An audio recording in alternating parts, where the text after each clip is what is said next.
Class 10 का third chapter start कर दिया था और मैं आज आपको उसी के आगे कंटिन्यूएशन में बता रही हूँ। प्रीवियस वीडियो में हमने पढ़ा था कि कोई pair of linear equations in two variables दे रखी है आपको, तो हमारे पास या तो वन सॉल्यूशन आ सकता है, अदरवाइज नो सॉल्यूशन आ सकता है, या इनफाइनाइट मेनी सॉल्यूशंस हो सकते हैं। और हमने ग्राफिकल सॉल्यूशंस के बारे में पढ़ा था, है ना। तो उसी से कंटिन्यूएशन में मैं आगे बता रही हूँ कि सपोज अगर हमारे पास दो पेयर ऑफ लीनियर इक्वेशंस दे रखी है, a1x plus b1y plus c1 equals to 0 and another is a2x plus b2y plus c2 equals to 0। ये दो आपको इक्वेशंस दे रखी होंगी और इसमें कंडीशंस भी होंगी कि a1 और b1 जो है वो नॉट इक्वल टू 0 होंगे and similarly a2 b2 both are not equal to 0। ये a1 a2 b1 b2 not equal to 0 क्यों लिखा हुआ है? क्योंकि अगर हमारे पास a1 और b1 0 हो गए दैट मींस बचेगा क्या? सिर्फ c1 and c1 equals to 0। तो ऐसा हमेशा जरूरी तो नहीं है ना। और फिर आपके पास वेरिएबल भी नहीं बचेगा, ठीक है। तो वो linear equation in two variables वाली जो कंडीशन है वो फुलफिल नहीं होगी। तो जो स्टैंडर्ड फॉर्म होता है हमारे पास pair of linear equation in two variables का, that is this one. Now जो हमने प्रीवियस वीडियो में सीखा था उसी के अकॉर्डिंग मैं बता रही हूँ कि हमारे पास अगर हम ग्राफ बना रहे थे दो इक्वेशंस का, तो either we get intersecting lines, दो लाइंस का ग्राफ हमने ड्रॉ किया तो हो सकता था कि हमारे पास इंटरसेक्टिंग लाइंस आए, या फिर we have coincident lines. Coincident means क्या था कि दोनों लाइंस का ग्राफ एक ही लाइन को शो करेगा। Suppose we have this coincident line, मतलब दोनों लाइंस एक के ऊपर एक कोइंसाइड हो गई है। And another case is no solution, that means की पैरेलल लाइंस, कि दोनों लाइन का ग्राफ जो आ रहा है वो था द पैरेलल लाइंस। ये तीन केसेस हमने प्रीवियस वीडियो में डिस्कस किए थे। अब इसी के अकॉर्डिंग अगर हम देखें तो हमारे पास यहां पर आ रहा है intersecting lines, these are coincident lines and this is parallel lines।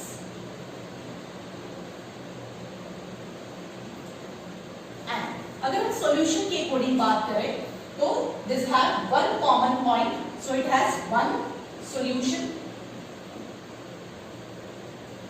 it has many common points, है ना। सारे पॉइंट्स जो हैं वो दोनों लाइन पर कॉमन है, that means it have infinite many solutions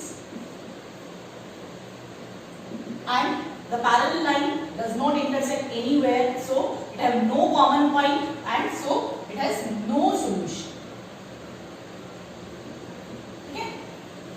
अब आपके पास बुक में एक क्वेश्चन दिया होगा कि दो pair of linear equation in two variables आपको दी है, find out the condition that whether it has consistent solution or inconsistent solution। तो ये consistent inconsistent का क्या मीनिंग है? इधर देखिए आप, here we have one solution, here we have infinite many solution, that means in both the cases we have the solution। solution आ रहे हैं हमारे पास, भले एक solution है या बहुत सारे solution है, but solution आ रहे हैं, that means this both cases include consistent solution। ये वर्ड आपके एक्सरसाइज में आपको बार बार दिखेगा। एंड इस लास्ट केस में हमारे पास सॉल्यूशन बिल्कुल भी नहीं आ रहा, no solution is there, that means this is inconsistent solution. Is that okay? Now वापस सुन लो कि अगर हमारे पास सॉल्यूशन है दैट मींस कि वो कंसिस्टेंट सॉल्यूशन बताएगा, और कोई सॉल्यूशन नहीं है दैट मींस इनकंसिस्टेंट सॉल्यूशन बताएगा। एक टर्म और दी है आपकी बुक में कि अगर हमारे पास इनफाइनाइट मेनी सॉल्यूशन है तो इसके लिए एक टर्म और डिफाइन करेंगे, dependent pair of linear equations in two variables. कि अगर हमारे पास इनफाइनाइट मेनी सॉल्यूशन है तो कंसिस्टेंट सॉल्यूशन तो है, लेकिन उसके साथ साथ ये भी बोला जा सकता है कि if two pair of linear equations have infinite many solution then it is said as linear equation in two variable. ये आपकी एक्सरसाइज में कहीं नहीं दिया हुआ है, लेकिन जो इंट्रो पार्ट दिया है एक्सरसाइज के आगे वहां पर आपको ये मिलेगा। तो अब जो आपका नया पैटर्न है एमसीक्यू का, उसमें एक एमसीक्यू के एक ऑप्शन की फॉर्म में ये लिख के दिया जा सकता है, तो इसे भी आपको ध्यान रखना है। Dependent pair of linear equation that have infinite meaning solution, और कंसिस्टेंट सॉल्यूशन मींस जिसका सॉल्यूशन है, जिन पेयर ऑफ लीनियर इक्वेशन में सॉल्यूशन आ रहा है, that is consistent solution, and which have no solution, कोई सॉल्यूशन नहीं है तो इनकंसिस्टेंट सॉल्यूशन। बट अब ना हर बार हम ग्राफ बना के फिर चेक करें कि कॉमन पॉइंट है नहीं है या कोइंसिडेंट लाइन है, ऐसा तो पॉसिबल नहीं है। So we must have some conditions कि हम सिर्फ न्यूमेरिकली फाइंड आउट कर पाए कि किसमें कंसिस्टेंट सॉल्यूशन मिलेगा और किसमें इनकंसिस्टेंट सॉल्यूशन मिलेगा।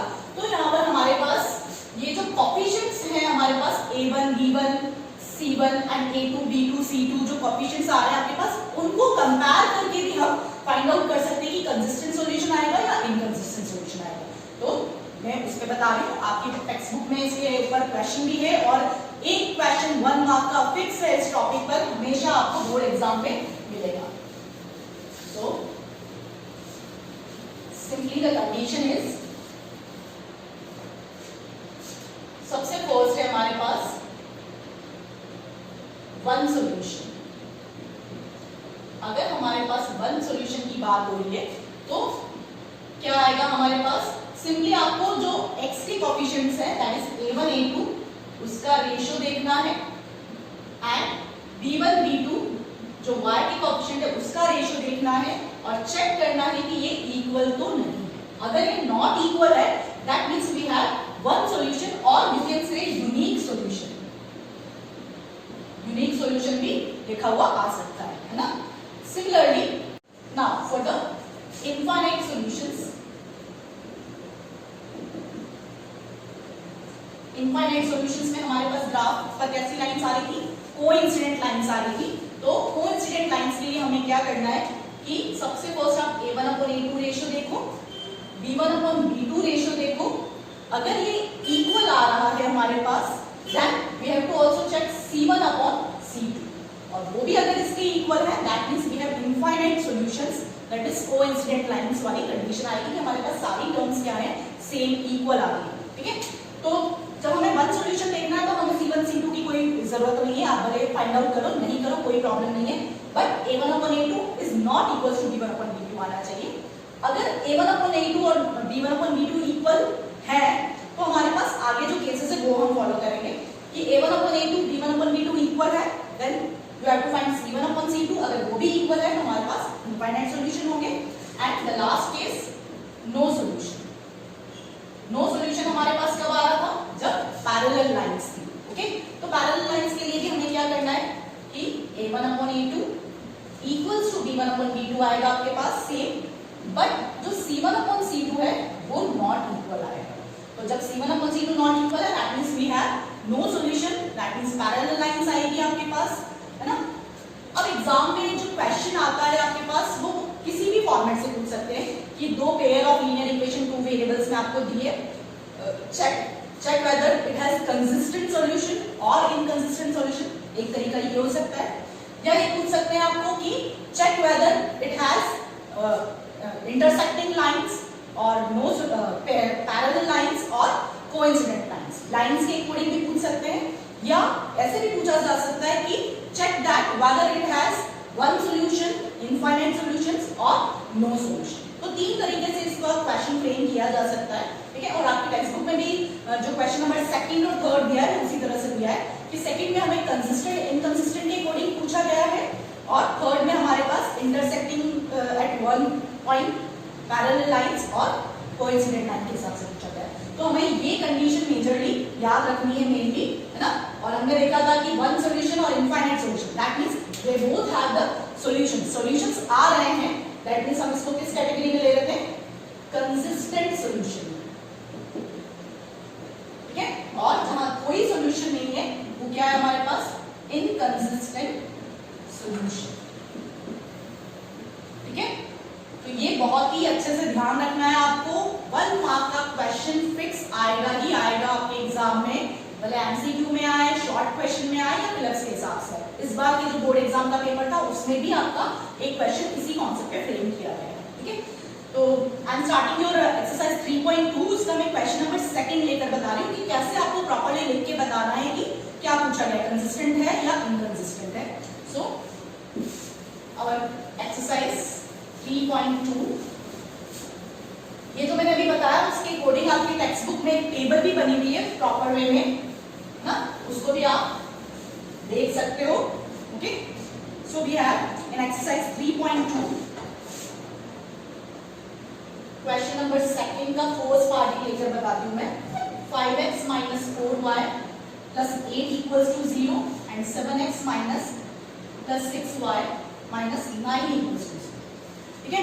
And you have to show that the whether the lines representing the following pair of linear equation intersect at a point are parallel or coincident, है ना। अब क्वेश्चन में कैसे पूछा है कि ये इंटरसेक्ट होंगी, पैरेलल होंगी या कोइंसिडेंट लाइंस क्रिएट करेगी, ये शो करना है। तो जैसे अभी हमने देखा कि हमें ग्राफ नहीं बनाना है, simply a1 a2 b1 b2 c1 c2 जो टर्म्स आपके पास है उसे कंपेयर करके उनका रेशियोज चेक करो, you will get the answer. तो यहाँ पर हम देखें अभी कुछ स्टूडेंट्स को a1 a2 b1 b2 compare करने नहीं आता है, तो मैं पहले वो भी लिखकर बता रही हूँ। Here it is a1 is x के आगे जो कोएफिशिएंट है दैट इज 5। फर्स्ट इक्वेशन में b1 जो है हमारे पास -4, you have to take the sign also, है ना, प्लस माइनस का जो साइन है वो भी यूज करना है। c1 is 8। Similarly second equation के अकॉर्डिंग देखें हम तो x का कोएफिशिएंट जो है that is 7, b2 is y का जो कोएफिशिएंट है that is 6 and c2 is जो कांस्टेंट टर्म है आपकी हियर इट इज -9, ठीक है। अब हम simply 3 a1 upon a2 b1 upon b2 ये रेशियोज फाइंड आउट करेंगे, ठीक है। तो यहाँ पर देखिए हम a1 अपॉन a2 क्या है 5 अपॉन 7, कुछ भी कट नहीं रहा है, लीस्ट फॉर्म में ही है।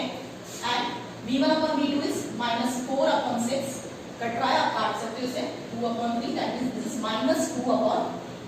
Now you can easily check this is a1 upon a2 is 5/7 and b1 upon b2 is -2/1. Obviously both of these are not equal, so we have a1 upon a2 is not equals to b1 upon b2. यही not equal to आ रहा है तो c1 upon c2 निकालने की कोई जरूरत नहीं है, और अगर आप निकाल भी देते हो तो कोई प्रॉब्लम नहीं है उसमें, ठीक है। अब ये कंडीशन जो आई हमारे पास a1 upon a2 is not equals to b1 upon b2, इसकी कंडीशन थी for the one solution, unique solution. और वो कब आता है हमारे पास जब लाइन इंटरसेक्ट करती है। सो क्वेश्चन में जो पूछा है उसके अकॉर्डिंग आप लास्ट आंसर रिप्रेजेंट करोगे। यहाँ पे मैंने लिखूंगी कि this pair of linear equation have one solution, क्योंकि आपको क्वेश्चन इस तरह से नहीं पूछा है, आपको पूछा है कि whether this lines are intersecting at one point और पैरेलल और कोइंसिडेंट, दैट मींस कि ये वन सॉल्यूशन यानी कि इंटरसेक्ट करेगी। सो these lines will intersect at one point. Clear? तो जिस तरीके से क्वेश्चन पूछा गया है उसी तरह से आपको लास्ट आंसर शो करके बताना है, ठीक है। तो ये बहुत ही इजी कॉन्सेप्ट है। इसी तरह से मैं आपको एक और क्वेश्चन करके बताती हूँ।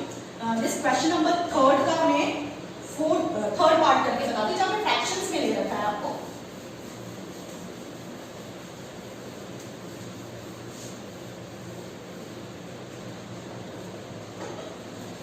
Now question number third part. Here it is 3/2x plus 5/3y equal to 7 and another equation is 9x minus 10y equals to 14. अब यहाँ पे फ्रैक्शंस में आपको दिया है तो कोई घबराने वाली बात नहीं है, कुछ सिंपल सा है ये। हम डायरेक्टली 3/2 को a1 कंपेयर करके लिख सकते हैं और b/3 को b1 ले सकते हैं, लेकिन कुछ स्टूडेंट्स को इसमें प्रॉब्लम होती है, वो आगे जब कैलकुलेशन रेशियोज निकालते हैं तो वहाँ पे मिस्टेक कर देते हैं। तो बेटर ये है कि आप पहले इसको सिंपल फॉर्म में लिख दो एलसीएम लेकर। तो अगर मैं इसका एलसीएम लूं, we have 6 as LCM, so it is 9x plus 10y equal to 7, और अगर हम इसको यहाँ पे ट्रांसफर कर दें so you have 9x plus 10y equals to 42 and another equation आपके पास सिंपल से लिखी हुई है, कोई प्रॉब्लम नहीं है इसमें, ठीक है। तो ये दोनों हमारे पास इक्वेशंस आ गई। Now compare a1 upon a2, b1 upon b2 and c1 upon c2 C2 वाले रेशियोज को हम देखें। अब A1 B1 C1 क्या है वो भी देखो आप। यहाँ पर मैंने इक्वल टू में के यहाँ पर 42 लिखा हुआ है ना, जबकि हमारी स्टैंडर्ड इक्वेशन जो थी that is A1x plus B1y plus C1 equals to 0। तो बेटर ये है कि हम यहाँ पर इक्वल टू 0 में इन इक्वेशंस को फ्रेम करें और फिर आगे का वर्क करें तो ज्यादा सही आंसर आपको मिलेगा। या फिर आप ये चीज ध्यान रखो कि दोनों जगह इक्वल टू के इधर आना चाहिए कांस्टेंट वाले टर्म, तो कोई बात नहीं है ना।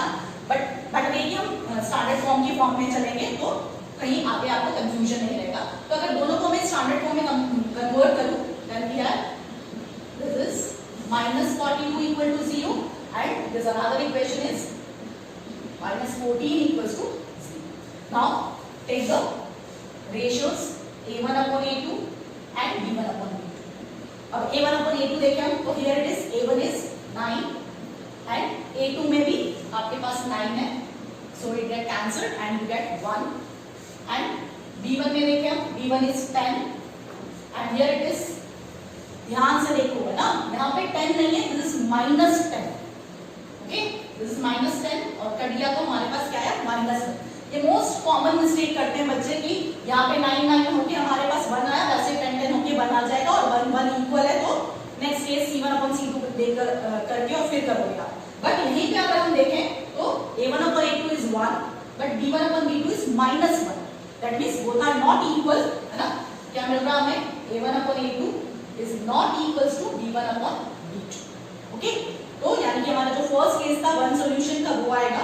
अब क्वेश्चन में क्या पूछा था आपको वो देखो, find whether the following pair of linear equation are consistent और इनकंसिस्टेंट, है ना। कंसिस्टेंट और इनकंसिस्टेंट के अकॉर्डिंग पूछा है, तो यहाँ पे हमारे पास क्या है, एक आंसर होगा, यूनिक सॉल्यूशन होगा। और मैंने बताया था कि जब भी कहीं सॉल्यूशन आ रहा है आपके पास that means it has consistent solution. So it has consistent solution.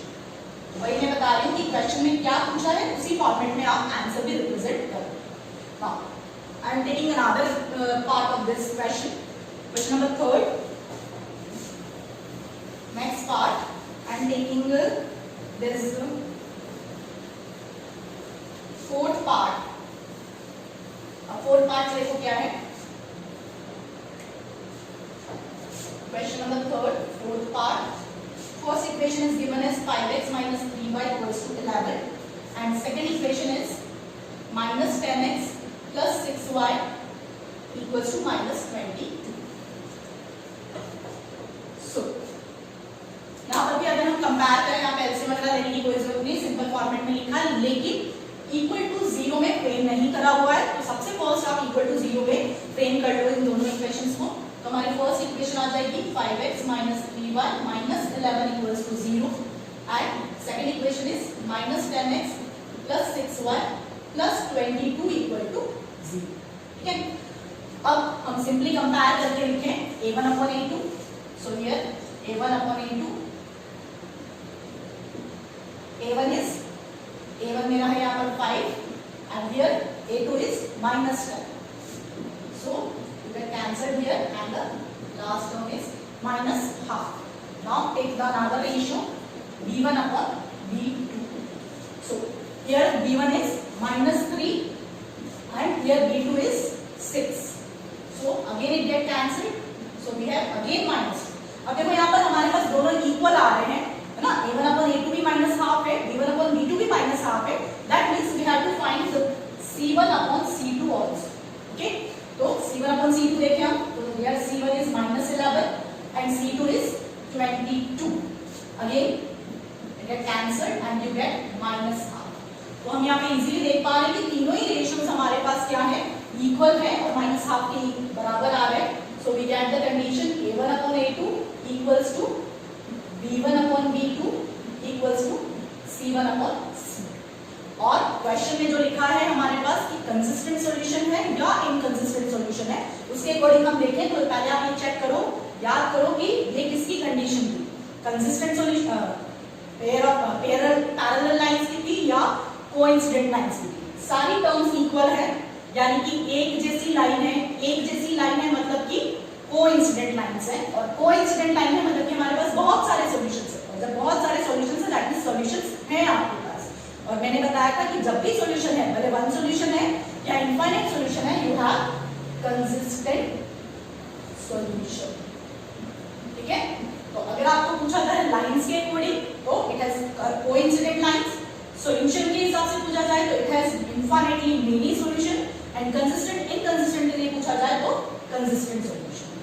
ठीक है, तो ये बहुत ही इजी कॉन्सेप्ट है, इजीली आपको समझ में भी आ जाएगा, बस आपको कंडीशन प्रॉपर्ली याद रखनी होगी, है ना, और 1 मार्क फिक्स है, बेसिक स्टैंडर्ड दोनों भी प्रश्न आपके होंगे। ठीक है, now I am taking the next question, this question number 6, जहां पर हमारे को लीनियर इक्वेशंस दे रखी है और एक ही लीनियर इक्वेशन दी है, दूसरी लीनियर इक्वेशन हमें कंडीशन के अकॉर्डिंग खुद फाइंड आउट करनी है। कैसे करना है देखो,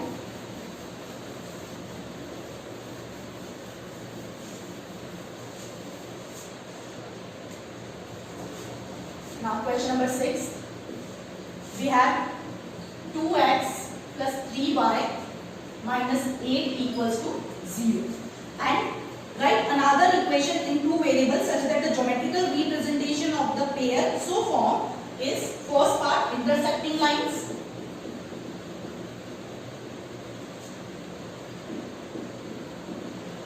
second part parallel lines, and third part is coincident lines.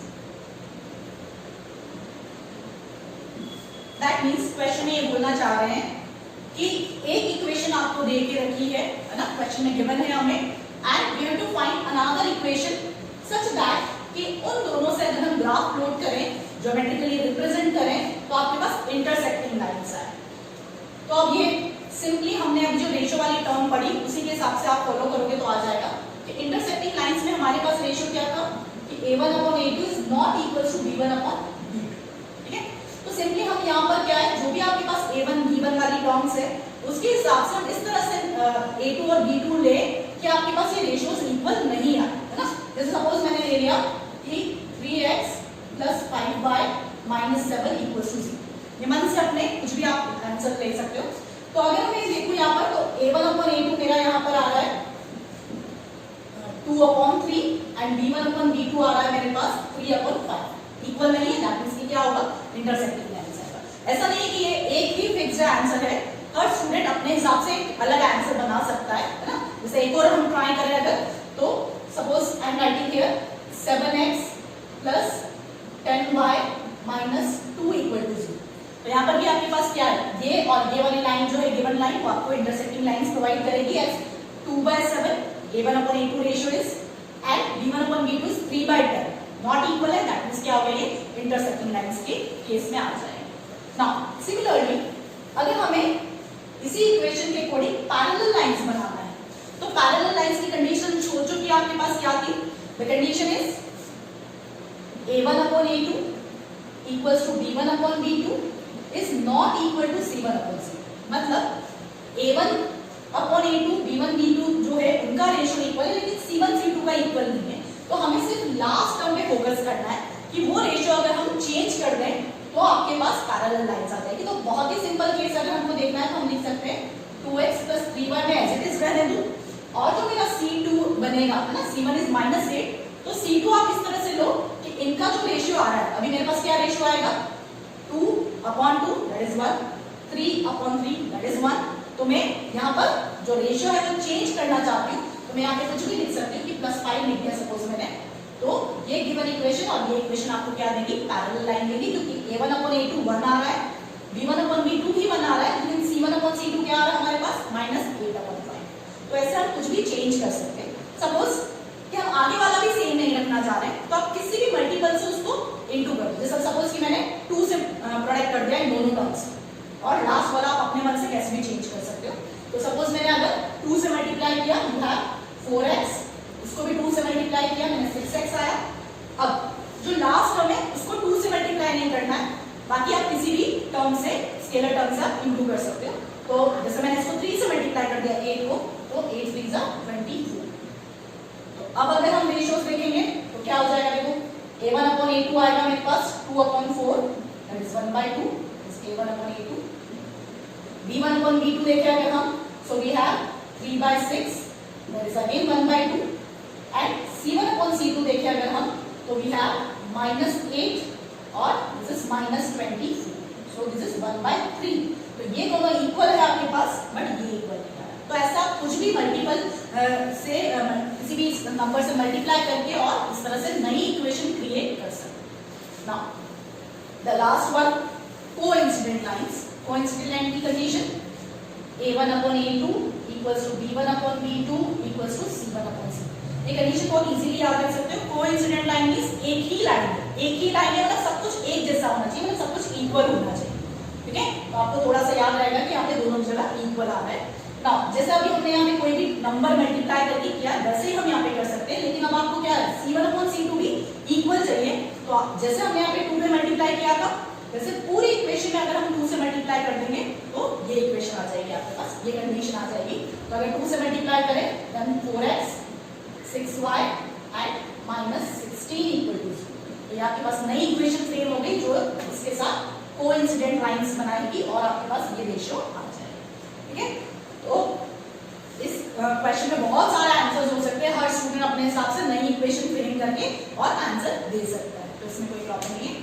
And the last question आपको जो दिया है क्वेश्चन नंबर 7, वो आपने लास्ट ईयर 9th में भी किया है, तो वो आप खुद करिएगा। मैं सिर्फ एक सिंपल सा हिंट बता देती हूँ कि draw the graph of the equations. आपको ग्राफ बनाना है x - y + 1 = 0 and 3x + 2y - 12 = 0, है ना। तो जैसा हमने फर्स्ट डे किया था ना, एक क्वेश्चन मैंने करके भी बताया था इसी एक्सरसाइज का फर्स्ट क्वेश्चन, वहां पे भी हमने 2 इक्वेशंस फ्रेम करी थी और सेम ग्राफ पेपर पे हमने उसको ड्रॉ किया था। वैसे यहाँ पर भी इनको दोनों इक्वेशंस के सॉल्यूशंस निकालिए, सेम ग्राफ पेपर पे आप उसको ड्रॉ कीजिए and determine the coordinates of the vertices of triangles so formed by these lines and axis. फिर आपके पास सपोज मेरी एक लाइन इस तरह से आ रही है, इस तरह से आ रही है ना, तो ये लाइन आएगी आपके पास suppose and this is my origin, negative part में भी है। तो क्वेश्चन में बोला है कि जो लाइंस है और जो एक्स एक्सिस है उससे जो ट्रायंगल फॉर्म हो रहा है उसके वर्टिसेस आपको निकालने हैं। So this is my triangle suppose, है ना, मुझे नहीं पता कैसा इसका बन रहा है, लेकिन फॉर एन एग्जांपल मैंने ये ड्रॉ किया है कि दोनों लाइंस और एक्स एक्सिस के बीच में जो ट्रायंगल क्रिएट हो रहा है, सपोज इसको नेम दे दूं ABC, इसके कोऑर्डिनेट्स आपको लिखने हैं, है ना, कि A के कोऑर्डिनेट क्या है, B के क्या है और C के क्या है।